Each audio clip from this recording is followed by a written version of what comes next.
Hello, മീഷോയിൽ കുറച്ച് ദിവസമായിട്ട് wish ലിസ്റ്റിൽ കിടക്കുന്ന സാധനം ഉമ്മാനോട് മേടിച്ച് ചോദിച്ചപ്പോൾ ഉമ്മാക്ക് വലിയ താല്പര്യമൊന്നുമില്ല. എന്തിനാ ഈ സ്റ്റിക്കർ എന്നൊക്കെ.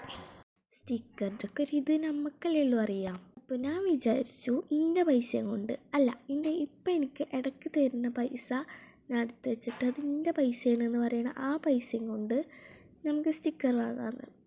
ഇതൊക്കെ നമുക്ക് കൂട്ടി വെക്കാനൊരു മണി ബോക്സ് വേണ്ടേ. അപ്പോൾ കമോൺ, ഒരു മണി ബോക്സ് ഉണ്ടാക്കാം.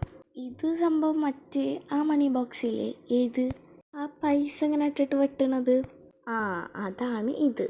സംഭവം ഉണ്ടാക്കാൻ ഭയങ്കര സിമ്പിളാട്ടോ, വീഡിയോയിൽ കാണുന്ന പോലെ.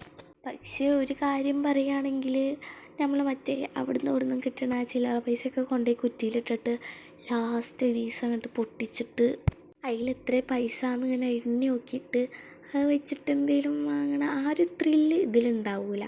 കാരണം ഇതിൽ കൃത്യം 1000 രൂപയാണ് ഇടണമെന്ന് നമുക്ക് ഓൾറെഡി അറിയാം.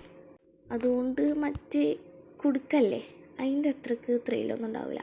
നിങ്ങളുടെ നാട്ടിൽ കുടുക്ക, പൈസക്കുറ്റി ഇതിനൊക്കെ എന്താ പറയുക എന്നുള്ള കമൻറ്റ് ബിലോ.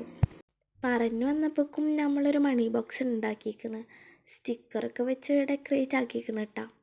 ഐശ്വര്യമായിട്ട് ആദ്യം തന്നെ ഒരു 20 ഉറുപ്പിക ഇട്ട്, പിന്നെ വീഡിയോക്ക് വേണ്ടിയിട്ട് അവിടുന്ന് ഇവിടുന്നും പറിക്കാമെന്ന് കുറച്ച്